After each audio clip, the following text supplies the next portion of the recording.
Story 1. Exercise on a regular basis. I resisted it for a long time. Then in 2021, a neighbor was getting rid of an elliptical machine, and we brought it inside.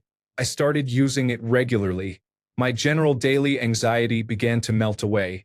If I skip exercising for more than a week, the anxiety returns, so I no longer allow that to happen. Bonus: I have lost weight too. Story 2. My dog motivates me to walk. I have to eat and take care of myself to do so. She makes me care more. The unconditional love definitely helps as well. Story 3. Allowing myself to judge others who are not very nice to me. I used to internalize every criticism or rude comment, assuming it meant something was wrong with me. My intelligence, my choices, my personality. Now, if someone is a jerk, I think, wow, you are a disrespectful person and not worth my energy. It is freeing. Instead of spiraling into guilt or shame, I project the disdain outward where it belongs. Life-changing. Story 4.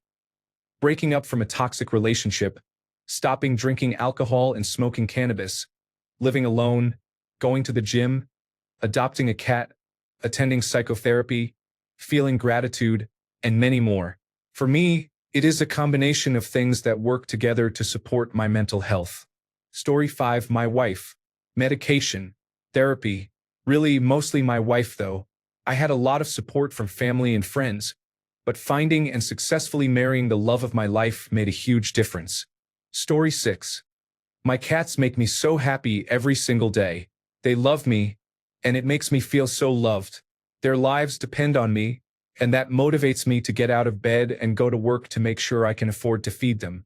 I take better care of myself so that I can care for them better. They are the best part of my life. Story 7. This sounds so petty, but I swear it has helped me. When I am trying to fall asleep, I think of 3 things I am grateful for. It can be as simple as being glad chocolate exists or that I saw a cardinal today. It has helped me get out of the negative mind spiral I often have. Story 8. For me, it is bike riding on Zwift or outdoors, lifting weights, exercising in general, and eating better. Story 9. Deleting social media and clearing my entire house of clutter. Also, in summer, I am usually depressed all fall and winter, but maybe with my freshly organized and cleaned house, it will be better. Story 10. Getting enough sleep, eating and hydrating properly, and exercising. So basically taking care of myself like I am supposed to. Story 11. Seeing every argument as a debate rather than a fight brings a lot of peace to my mind. It just makes me think more rationally and less abrasive, because once the conversation is done, it is over with and I will not be thinking about it obsessively. Story 12. Removing people from my life who were not good for me and gradually getting to know higher quality individuals. And medication. Story 13. Community. I am an introvert and a loner by nature, but having a chosen family supporting me has really forced me to take a hard look and contend with all the self-hating mental struggles. Story 14. A short stay in a psychiatric hospital and lots of therapy. If you think, I am happy, I do not need therapy, that is great. Still, go to therapy. Story 15. Bicycle riding. Something about the physical rhythm helps my post-traumatic stress disorder. We are pursuit predators and endurance animals, like wolves. Instinctive rhythm seeking. Story 16. Honestly, quitting drugs and taking cold showers. I know it's hit or miss for people, but it works for me. I take one every morning and when I get home from work now. I don't know if it's placebo, just being miserable for a bit, or forcing myself to do something I don't want to. I don't know. Something about it has made me far less stressed, more self-controlled, and overall happier. It might just be quitting drugs, but who cares? Just be happy. Story 17. Reminding myself that motivation rarely comes before action, and if I wait for motivation to do what I need to do, I will be waiting forever. Also, physically being around people when I feel lonely instead of just accepting my fate. Story 18. Airsofting. I don't know why you cannot lose yourself in thought. If you do, it stings and you lose. It just works. Even my attention deficit hyperactivity disorder quiets down. Story 19. Boundaries. Paying attention to what happens before and after major mood swings also helps. Type 1 bipolar disorder. General anxiety disorder. Medication never seemed to help. Lithium was the only prescription that made a real difference. Story 20. Holding myself accountable. Not depression. Not autism. Not my past trauma. I am a perfectly capable human being with that mentality, so I cannot let a crutch hold me back from accepting if I have done wrong. Story 21. Medication therapy.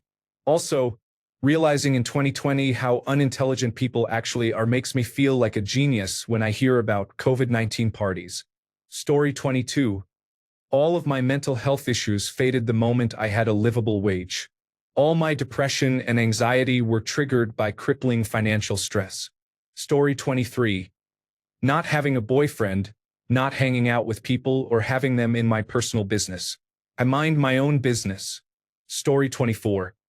A month ago, I would have said therapy, antidepressants, and being present, but last week I finally confronted my abuser and expressed everything I had needed to say for years.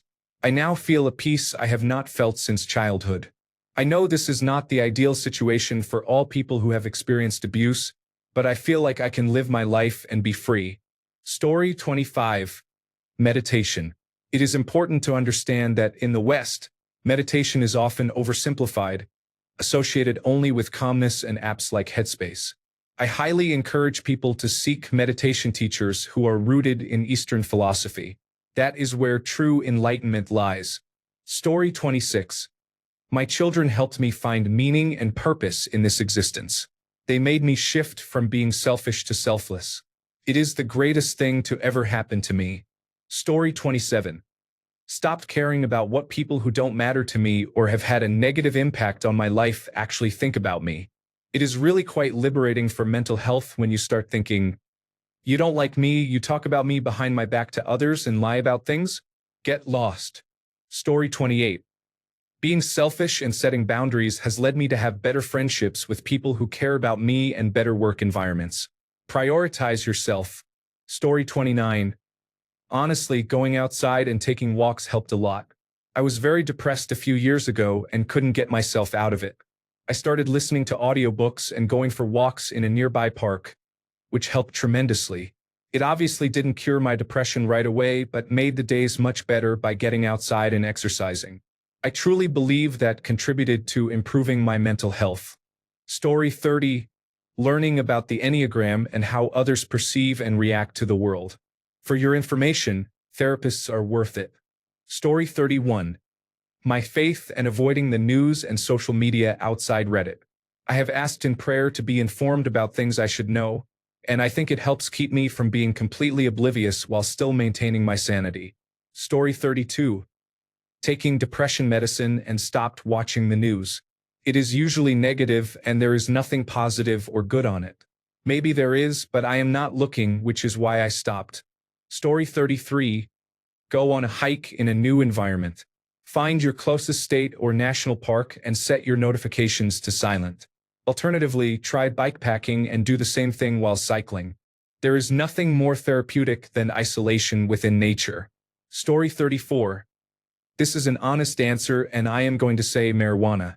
It is the only non-prescription item I have ever found that is able to calm me down. Indica, of course, and definitely before bedtime. Story 35. Talking to my family or doing my favorite hobbies.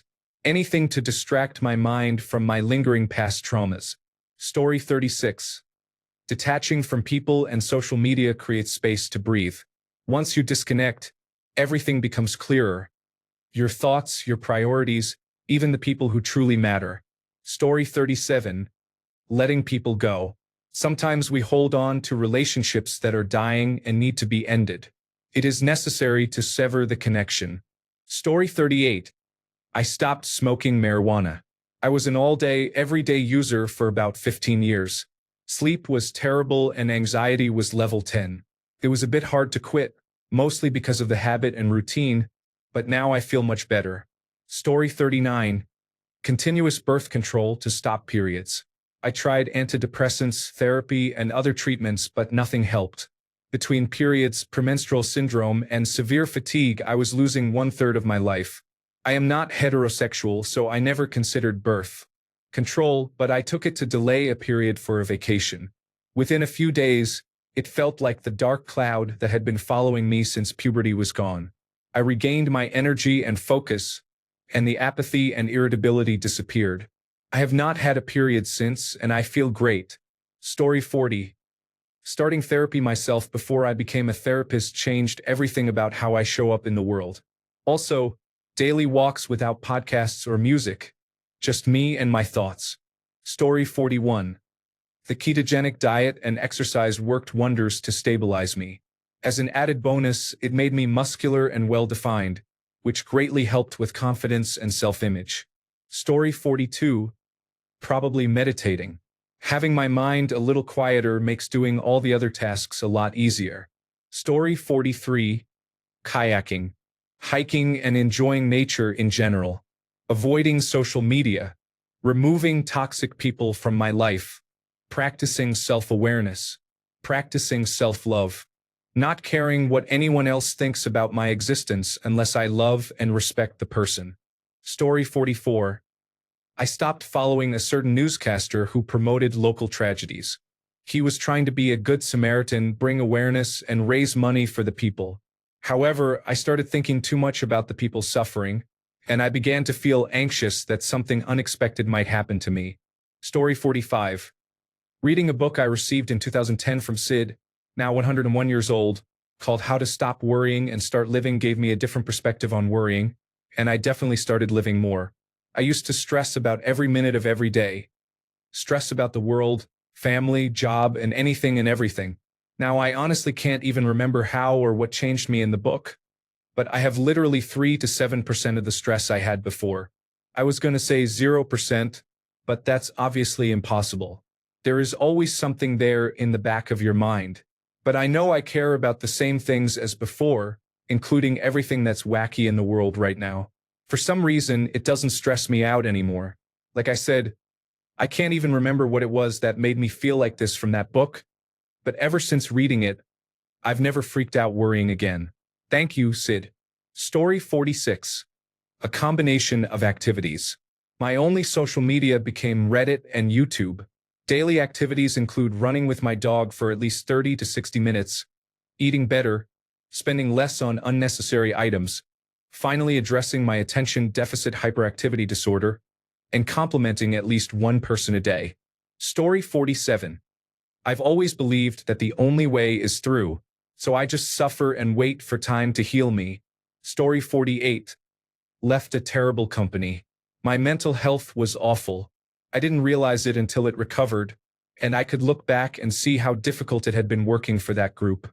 Story 49. Going to the gym 4 to 5 days a week, getting fitter, leaner, and feeling confident in my body has drastically improved my mental health. I am even doing things after the gym now. I just skated 10 kilometers after a 2-hour gym session and am still up for more. 3 months ago, I was very inactive. Story 50. Learning that while I may not be responsible for everything that happens to me, I am entirely responsible for how I react to those things. Also, earning enough money to avoid stress about meeting basic needs. Story 51. Therapy, antidepressants, mushrooms, and long-distance running while listening to autobiographies of incredibly strong positive people. All of which amounts to learning to love myself, give myself grace, and allow others to love me. Story 52. Forgiving the person I am madly in love with and being honest about how I truly feel. We are together again. 10 out of 10 would recommend. Story 53. Staying away from negative people. Going to the doctors and finally getting recognition for not feeling like I fit in, autism instead of being ridiculed. Getting deep sleep and eating proper foods. Working out nearly every day and feeding the birds at my local lake. Having a nightmare neighbor move out after being evicted. Having supportive friends around, even though some are halfway across the world. Story 54. Surrounding myself with people who genuinely care about me and my well-being, who understand that I am human and give me grace, but also who I trust to be real with me if I am not doing okay or being the best version of myself that I realistically can be. Story 55. Not quitting therapy again. The first time I missed an appointment, I felt embarrassed about a scheduling issue. I started doing telehealth instead of in-person sessions. The whole process of getting ready for the appointment, commute time, and waiting room awkwardness really discouraged me. Story 56. Getting off social media. Getting tested for attention deficit hyperactivity disorder. Finding a profoundly awesome psychiatrist and neurodivergent counselor. Saying no. Finding my boundaries and sticking to them. Incorporating any tiny bits of joy into my life. Putting my bare feet on the ground. Music. Putting sticky notes all over the house to remind me. Water aerobics, yoga, painting. My dog. Story 57. Giving up on trying to have friends and trying to fit in. Normal is overrated. I'm happier being myself. Story 58. Exercise, social time, nature. I need those three things in some capacity. When I find myself getting depressed or moody, it is almost always one of those things I am missing. Story 59. Drinking alcohol in moderation allows me to socialize and have fun without blacking out or falling into depression afterward. Story 60. I have been off Facebook and TikTok for a couple of years now, and I have just decided to delete my Instagram. I usually deactivate and come back, but I am ready to be done for good. It used to be fun, but now it only causes toxic habits, and my mental health has been declining due to an overload of information. It is amazing what even just a few days away from it can do. Story 61. Rare moments when I am not overworked or overstressed, and a few good things happen in a row, make me feel happy and content, but then I am quickly stricken down again. Story 62. Logging off Instagram. It is difficult when you constantly compare yourself to other people. Going on walks and reading also helps a lot. Eating comfort food and watching a comfort film after a long day also helps. Story 63. Attention deficit hyperactivity disorder medications.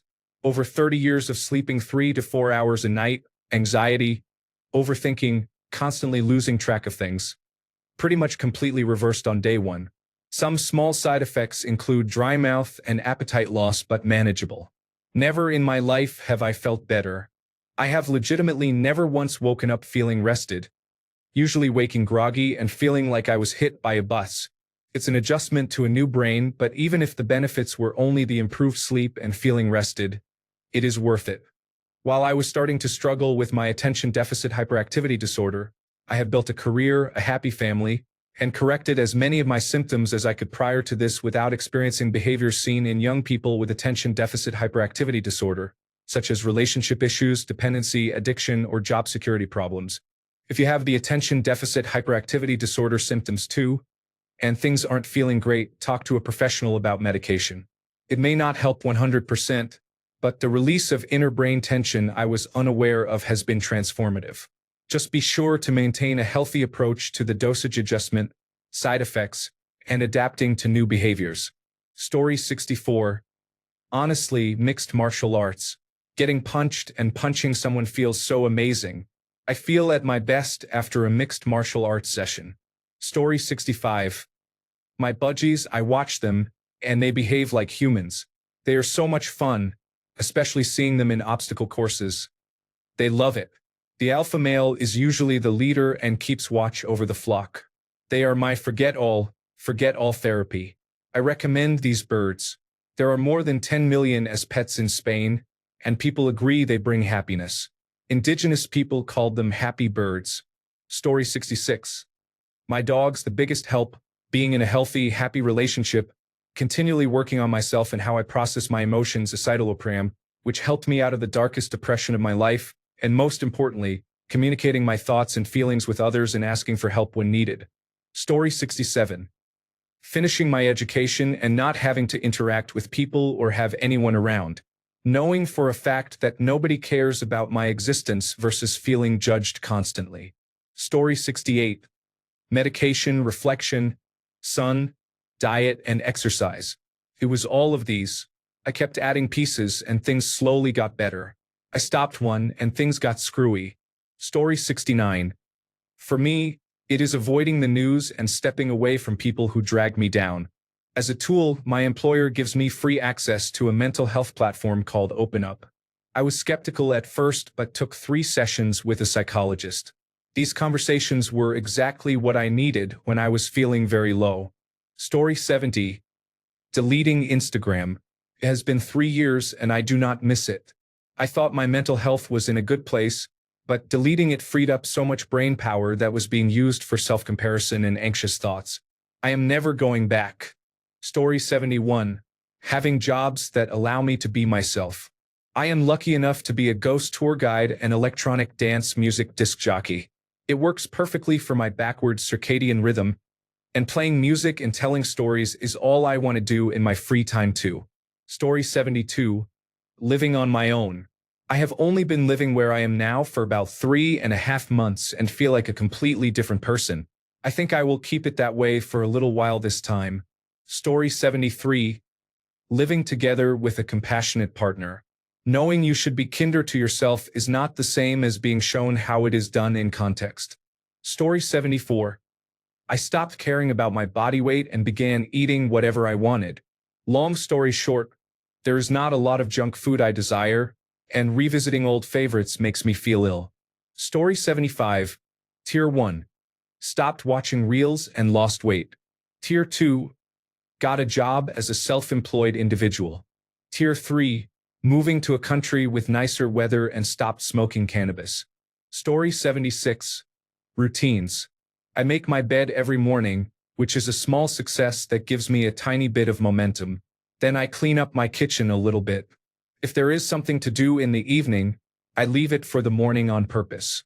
Then I start a rather elaborate coffee-making process. After these things, I usually have enough momentum to do at least one thing I hate to do. Story 77. Letting go of toxic people is important. I don't know why I let certain individuals drain me, but they do. Moving to my neighborhood, which is quieter and more peaceful, has made things easier with less excessive noise. I have a cat and a dog. I am both a cat person and a dog person. I like them more than people. I became this way because, in middle age, my tolerance levels changed.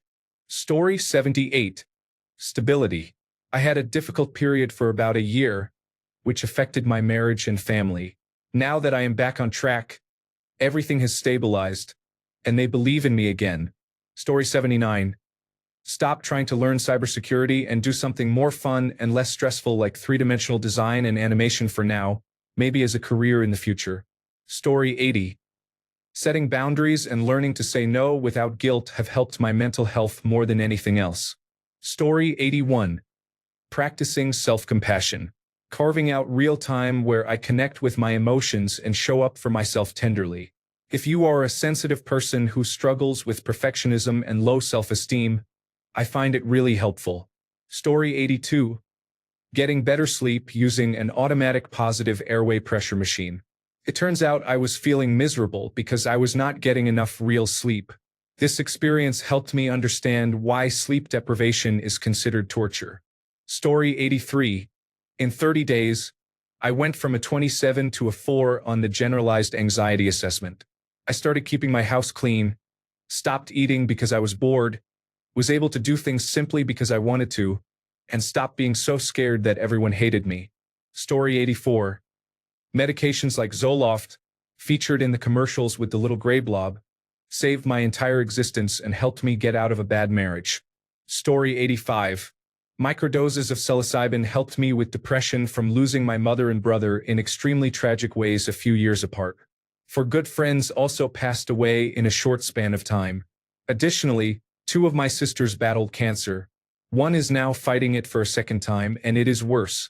I use psilocybin gummies that are low dose. I take one in the morning, then wait 2 days, and on the 3rd day I take another. I continue that cycle over approximately 2 weeks, then stop for a month or more. It helps a lot and gives a gentle euphoric feeling. You do not feel high. Some studies have shown psilocybin can help redraw neural pathways destroyed by post-traumatic stress disorder and help with depression. It is a natural way to treat depression without those terrible pharmaceutical drugs. Good luck. I hope you find peace and happiness. Quick edit.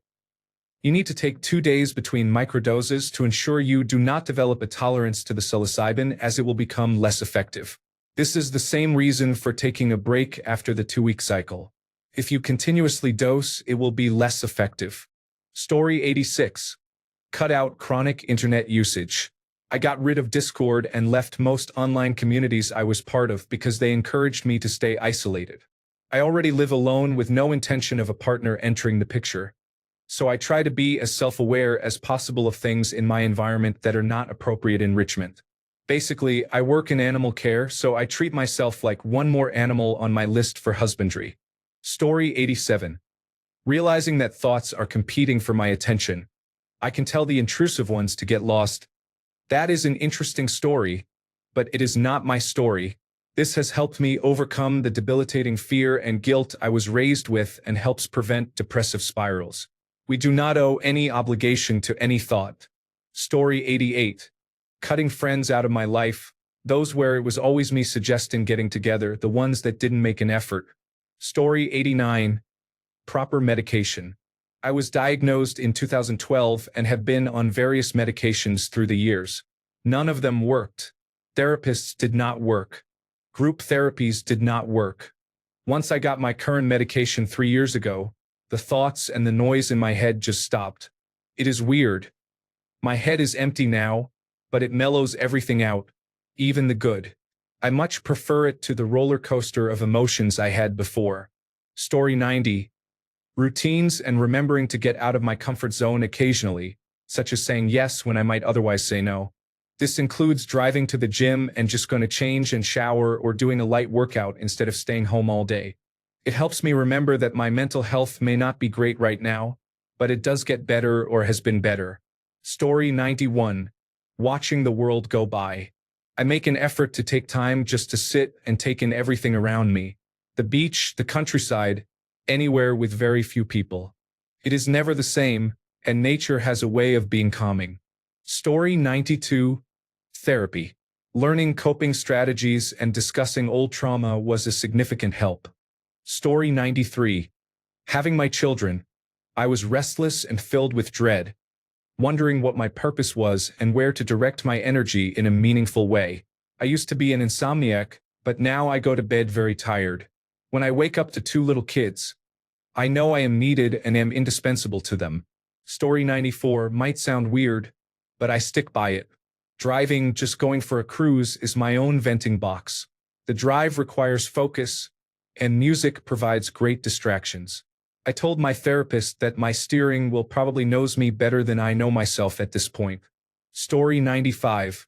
Writing down things, especially those causing me stress. Practicing gratitude. Making lists. Having a good social circle. Walking. Listening to music. Reading something. Meditation. Story 96. I am trying to find solace in the things I cannot change while in therapy, and my support system comes together to console me when times get tough mentally. Story 97. A suicide attempt. Not directly stated, but I am the type of person who says it calmly when someone is hurting me or has hurt me. If nothing changes, I become silent because I am either very calm or very loud and destructive. I am afraid of hurting someone. My parents avoided addressing it when I told them I did not like their behavior. I wanted to meet friends when I had to work, but they decided everything for me, even though I am 20 years old and working hard. I had no control over my life outside of work. I felt helpless, attempted suicide, resulting in 2 days in a coma, 5 days in the intensive care unit, and 1 month in a psychiatric ward. All of that had to happen for them to realize they had hurt me over all those years. I slowly and silently withdrew from everything, especially them, and did everything they said. I had to attempt suicide to make them realize they were mistreating me for at least the last 15 years. Some people would or had moved out, but I had to confront my parents after my attempt and my stay in the psychiatric ward. After 4 months, my father finally realized he might have flaws and I could be right. That realization helped me, but I am very sad that all of this had to happen for them to understand. Thanks a bunch for sticking around till the end of the video. Remember to subscribe, and until next time, stay awesome and goodbye.